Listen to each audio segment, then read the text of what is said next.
खबर जिला बरेली से है, जहां 14 फरवरी को होने वाला यूपी विधानसभा का चुनाव को लेकर ऑल इंडिया मजलिस मुस्लिमीन के सदर बैरिस्टर असदुद्दीन ओवैसी दूसरी बार बरेली पहुंचे। वहीं जिला बरेली के विधानसभा 123 बितरी चैनपुर से प्रत्याशी तौफीक प्रधान व मजलिस AIM पार्टी व गठबंधन बहुजन मुक्ति पार्टी के प्रत्याशियों के लिए जनता से वोट देने की अपील की।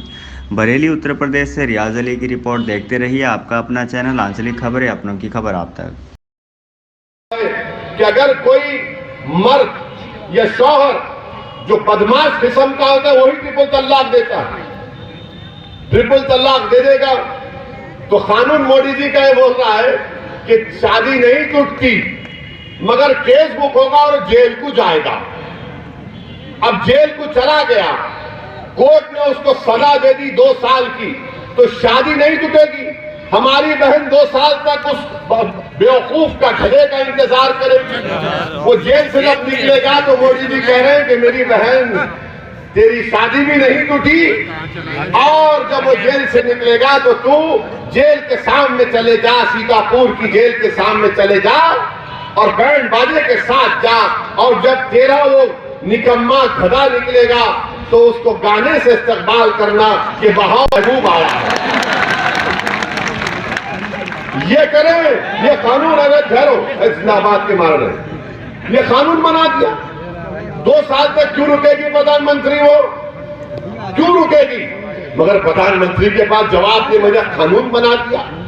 अरे अगर तुमको कानून बनाना था तो हमने तजवीज पेश की कि जब मुसलमानों में शादी होती है वो एक कॉन्ट्रैक्ट होता है, जन्म जन्म का साथ नहीं होता है ना। हमारे लिए एक ही जिंदगी है, वो भी बहुत परेशानी से गुजार रहे हैं हमको मालूम। हमको घर जाना है, लोग हमसे पूछते तुम इतना भड़काओ क्यों बोलते, हम बोलते हम घर में नहीं बोल सकते, भड़ास पब्लिक में आके निकालते हैं। ये पूछ लो जो शादीशुदा है, पूछ लो उनसे।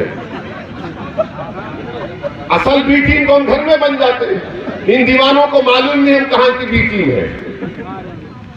अब आप बताइए कि ट्रिपल तलाक का कानून प्रधानमंत्री बना दिए, मुस्लिम महिलाओं को कुछ फायदा नहीं हो रहा, मगर प्रधानमंत्री को इज्जत मिलना ना, मैंने कर दिया भाइयों बहनों मित्रों। क्या हुआ? जो निकम्मा 3 बार ट्रिपल तलाक बोलता था उसको छोड़कर भाग रहा है, छोड़कर भाग रहा है, डिजर्शन कहते उसको, छोड़कर भाग रहा है, देख लो आप।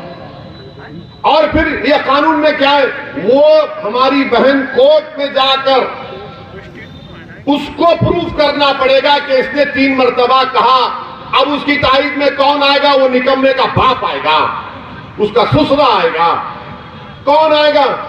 जिंदगी बर्बाद कर दी मुस्लिम महिलाओं की एक गलत कानून बनाकर, मगर बोलते हैं मैं मदद कर रहा हूं। अरे प्रधानमंत्री, एक जुमला बोल देते आप उस कर्नाटका की बच्चियों के बारे में कि बच्चियों पढ़ो, चाहे निकाब पहनो या मत पहनो, मगर पढ़ो, देश को आगे बढ़ाओ, देश को ताकतवर बनाओ। मगर प्रधानमंत्री खामोश बैठे हैं, और प्रधानमंत्री के चेले और उनके तंजीम के लोग अचानक शाल पहन के आ जाते हैं। प्यारे, शाल की फैक्ट्री तुम्हारे पास अचानक कहां से खुल गई थी? मगर अगर तुम शाल पहन के आ रहे, एक बात समझ लीजिए आप, भारत के संविधान के तहत हर किसी को इजाजत है कि वो कुछ भी कपड़ा पहने और कुछ भी खा सकता है। सरकार नहीं बोल सकती मैं क्या खाऊंगा, क्या पहनूंगा। सुप्रीम कोर्ट का जजमेंट है पुट्टुस्वामी का, प्रधानमंत्री नहीं कह सकते कि ये कपड़ा पहनो या दाढ़ी कम करो या दाढ़ी बढ़ाओ या बाल कम करो या बाल मत कटाओ। ये मेरा फैसला है। और हिजाब, निकाब, ये मुस्लिम महिलाओं के लिए कुरान की आयत है, और ये हमारे दीन का, रिलीजन का एक एसेंशियल फीचर है, और हम इस पर अमल करेंगे।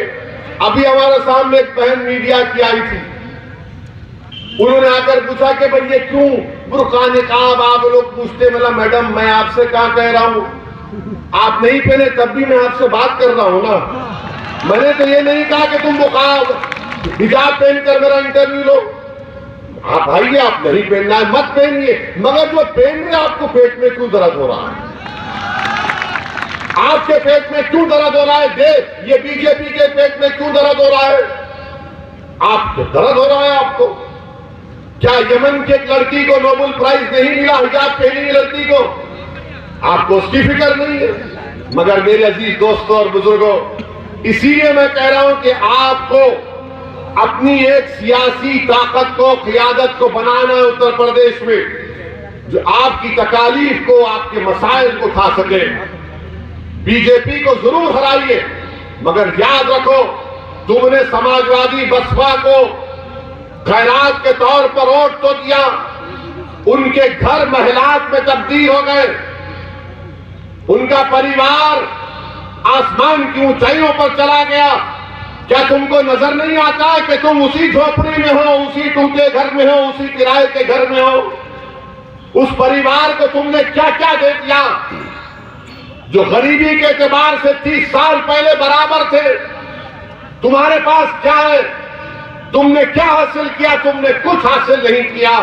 तुमको सिर्फ डराया गया कि देखो अगर ऐसा नहीं करोगे तो वो आ जाएगा, ये आ जाएगा। याद रखो दुनिया में अगर आए हैं तो एक ही बार मरने आए हैं, कोई 2 बार नहीं मरेगा। ये डर डर कर घुटन की जिंदगी नहीं गुजारो। एक बार अच्छा फैसला ले लो और अपनी पार्टी के हक में वोट दो, ताकि इन लोगों को मालूम हो जाए जो आपका एक्सप्लॉइटेशन कर रहे हैं, डरा कर वोट हासिल कर रहे हैं। मैं आपसे कह रहा हूं उम्मीद के नाम पर वोट हासिल करो। और जिन लोग जो ताकतें, जो साजिशें करके हम पर गोलियां चलाएं, मैं उनसे भी कह रहा हूं मैं मौत से नहीं डरता। तुम एक नहीं फिर से चलाओ। अगर अल्लाह नहीं चाहेगा तो बचूंगा, अगर अल्लाह चाहा तो जाऊंगा, मगर जब तक रब्बे करीम जिंदा रखेगा मैं तुम्हारी ताकत से अपनी जबान को बंद नहीं करूंगा। मैं तुम्हारे गोलियों से अपनी जबान को नहीं बंद करूंगा। मैं सच्चाई को बयान करता आया हूं अल्हम्दुलिल्लाह, और सच्चाई को बयान करता रहूंगा। और बिदरी की जनता से, उत्तर प्रदेश की जनता से और उत्तर प्रदेश के अल्पसंख्यक समाज से, अति पिछड़ा समाज से, गरीबों से, मजलूमों से कह रहा हूं सच्चाई यह है कि आपकी वोट की अहमियत नहीं है। आपकी वोट की अहमियत उस वक्त पैदा होगी जब आप मजलिस को और भागीदारी परिवर्तन मोर्चा के अपने हक में वोट का इस्तेमाल करें।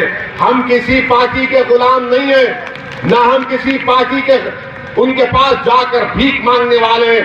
आपने अब तक वोट दिया, अब वोट लो अपने आज से, और यहां से मजलिस के जो उम्मीदवार हैं तौफीक पदान को यहां से विधायक बनाकर इंशाअल्लाह आप उत्तर प्रदेश की विधानसभा में भिजाइए।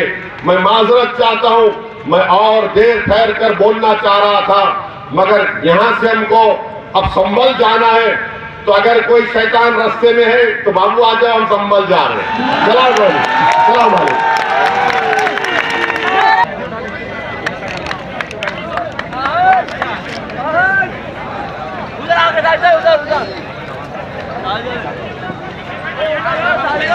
साथ में इस बात का भी फैसला लिया गया कि 3 डिप्टी चीफ मिनिस्टर होंगे, जिसमें एक अल्पसंख्यक समाज के मुसलमान और 2 अति पिछड़ा समाज के लोग रहेंगे। मेरे अजीज दोस्तों और बुजुर्गों, मेरी आपसे गुजारिश है कि ये सही मानों में, हकीकी मानों में सामाजिक न्याय की बात भागीदारी परिवर्तन मोर्चा कर रहा है। आज आपके सामने बीजेपी भी है, सपा भी है और बसपा भी है। मैं आपको सिर्फ ये बताना जरूरी समझता हूँ कि मजलिस की कोशिश यही है और ये कोशिश जारी और सारी रहेगी कि आपके दरमियान से एक लीडरशिप को पैदा किया जाए, आपको नेता बनाया जाए, आपको हिस्सेदारी की लड़ाई में आपको आपका हिस्सा मिले। और जब मजलिस हिस्सेदारी की बात करती है तो सिर्फ राजनीति में हिस्सेदारी की बात नहीं, बल्कि शिक्षा में भी, रोजगार में भी, ठेकेदारी में भी। और जब तक आप अपने सफ़ों से अपनी एक सियासी लीडरशिप को नहीं बनाएंगे आपका फायदा नहीं होने वाला है। याद रखिए, आपने बरसों समाजवादी या बसपा के हक में अपने वोट का इस्तेमाल किया। आपने उनको, उनकी क़ियादत को माना, मगर उन्होंने कभी भी आपसे इंसाफ नहीं किया। आज उत्तर प्रदेश हो या भारत की जमहूरियत हो, उसकी तल हकीकत एक ही है कि जिसके पास उसकी आवाज़ होगी, जिसके पास उसके सियासी नेता होंगे, उन्हीं की तकलीफ को दूर किया जाएगा, उन्हीं से इंसाफ होगा। अगर आप सिर्फ गली बिछाने का काम करके खुश रहना चाहते हैं तो आपको मुबारक हो। मैं गली नहीं बिछाऊंगा, मैं अपने हक के लिए लड़ूंगा और मुझे अपना हिस्सा चाहिए। इसीलिए आज आप देखते हैं कि असदुद्दीन ओवैसी से और मजलिस से मुखालिफत किस बुनियाद पर होती है। मजलिस से मुखालिफत इस बुनियाद पर होती है कि हम सच्चाई को, चाहे पार्लियामेंट हो, संसद हो, या फिर महाराष्ट्र की विधानसभा हो, या तेलंगाना की, या फिर बिहार की विधानसभा हो, जहां पर हमारे विधायक हैं, तो इनको ये अच्छा नहीं लगता कि मजलिस साफ और खुले अल्फाज में मजलूम अवाम के इंसाफ के हक का उनका मुतालबा करती है। इसीलिए आज आप देखते हैं कि समाजवादी पार्टी हो या बसपा हो, आज ये परेशान हैं और ये कह रहे हैं कि मजलिस को रोकना है, और इल्ज़ाम मजलिस पर लगाया जाता है कि मजलिस के लड़ने से बीजेपी को फायदा होता है। अभी हम मीडिया के लोग हमसे बात कर रहे थे, हमसे पूछ रहे थे कि अखिलेश यादव ने कहा कि उन्होंने मुसलमानों के लिए बहुत काम किया और पूरे मुसलमान उनके साथ हैं। तो हमने मीडिया को कहा कि अखिलेश यादव ने यकीनन इतना बड़ा काम किया कि उन्हीं की एक सहयोगी पार्टी के लीडर ने मीडिया से कहा कि अखिलेश यादव ने अपने ही पार्टी के 45% मुस्लिम नेताओं का टिकट काट दिया। ये अखिलेश यादव ने काम किया। अखिलेश यादव ये समझते हैं कि मुस्लिम अल्पसंख्यक समाज उनकी पार्टी के लिए खैदी है और उनको छोड़कर किया। क्यों नहीं किया आपने? क्या रिश्ता है आपका योगी आदित्यनाथ से? क्या मोहब्बत थी आपको कि आपने केस चलाने की फाइल पर साइन क्यों नहीं किया? ये सवालात जब मजलिस करती है तो इनको तकलीफ हो जाती है। आप सोचिए, और एक मिसाल दे रहा हूं, आजम खान जेल में, क्यों जेल में कि उनके मंत्रालय में उन्होंने किसी का अपॉइंटमेंट कर दिया। मगर क्या अखिलेश यादव ने लखनऊ में रिवर फ्रंट का काम नहीं करवाया? वो हाईवे नहीं बनाई? क्या सब के सब उसमें साफ सुथरा काम हुआ? किसी ने मलाई नहीं खाई, किसी ने दही नहीं खाई, किसी ने लस्सी नहीं पिया, सब ऐसे ही हो गया। और आजम जेल में आप बाहर क्यों है? अरे मिले हुए तो आप हैं, मैच फिक्सिंग तो आप करते हैं। मेरे अजीज दोस्तों और बुजुर्गों, कितनी मिसालें दूं मैं तुम्हारे सामने। 2019 जून या जुलाई का महीना था, पार्लियामेंट में अमित शाह ने एक कानून को लाया यूएपीए कमेंट करने का। उस कानून की ताईद समाजवादी और कांग्रेस ने की, और आकर अल्पसंख्यक समाज से, दलित समाज से, पिछड़ा समाज से, आदिवासी समाज से झूठे बातें करती है। दिल्ली में एक ऑफिसर इंस्पेक्टर रैंक ऑफिसर बैठकर किसी भी बरेली के बितरी के नौजवान को टेररिस्ट घोषित कर सकता है बगैर कोर्ट के फैसले के। इस कानून की तारीफ समाजवादी पार्टी ने की। अगर आप बेदार नहीं होंगे, याद रखिए, ये सब मिले हुए हैं, ये सब एक ही हैं, और सिर्फ धोखा देने के लिए अपने चेहरों पर नकाब डालती है कि हम सेकुलर है, वो फुला कम्युनल है, ये भड़काऊ भाषण देता है, ये फुला किंग है।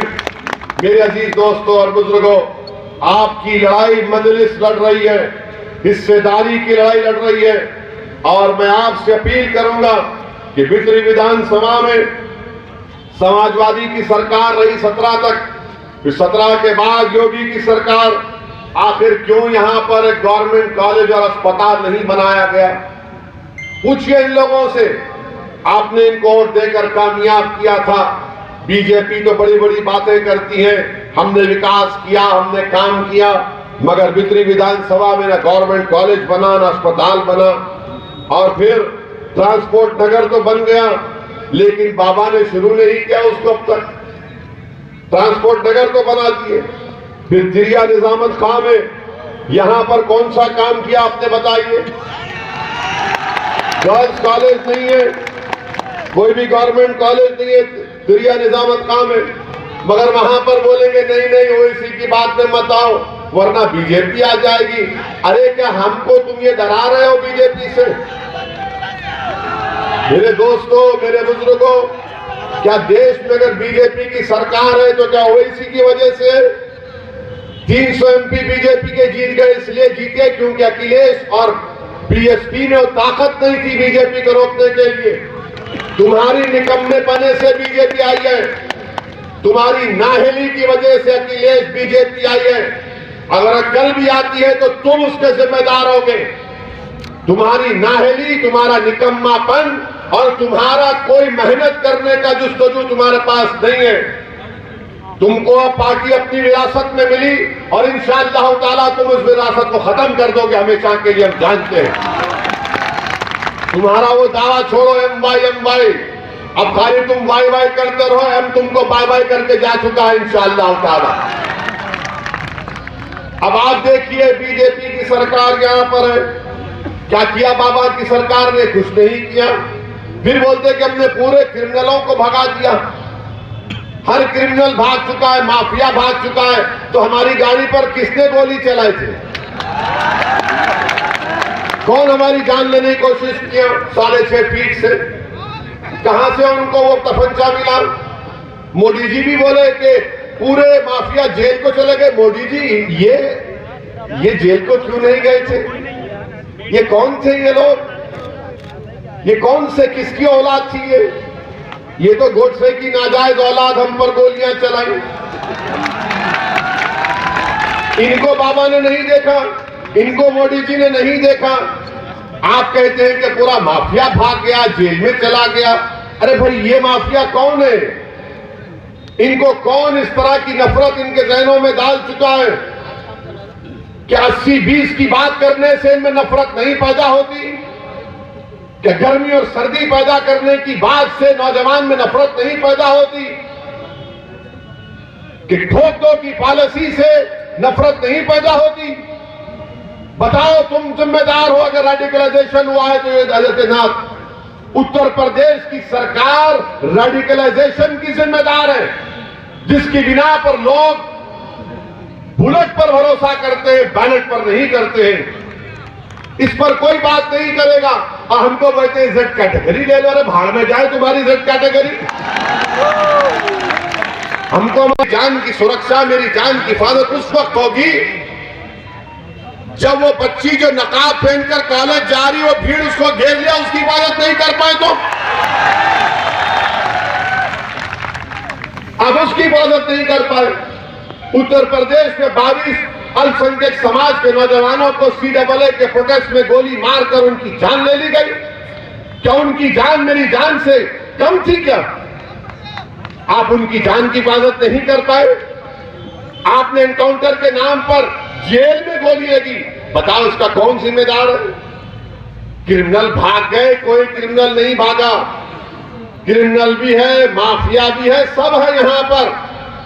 बीजेपी की सरकार ने मुजफ्फरनगर कांड में जिन अपने बीजेपी के लोगों पर मुकदमा थे उसको वापस लिया, सुप्रीम कोर्ट में कहा। ये समाजवादी की सरकार चार्जशीट नहीं डाली। कौन मिला रहा है फिर किससे? घर किसका बर्बाद हुआ, खेत किसकी वीरान हुई, इबादतगाह किसकी वीरान हुई, बच्चे किसके यतीम हुए, किसकी मां और बहनों की इज्जत लूटी गई। आपको तो कुछ होता नहीं है, निशाने पर हम आ जाते हैं, मगर आप डराते बीजेपी से हमको कि वोट दे दो। मैं आपसे अपील कर रहा हूं, डरने और घबराने की जरूरत नहीं है। हिम्मत से और अपने हौसलों को बुलंद रखिए और अपने इस हिस्सेदारी की लड़ाई में हिस्सा लीजिए। तीसरी बात, कल देश के प्रधानमंत्री एक वर्चुअल रैली में कहे कि मैंने ट्रिपल तलाक का कानून मुस्लिम महिलाओं के लिए लाया है। प्रधानमंत्री ये कह रहे हैं कि ट्रिपल तलाक का कानून देश के मुस्लिम महिलाओं के लिए लाया और कह रहे कि आपको पसंद है कि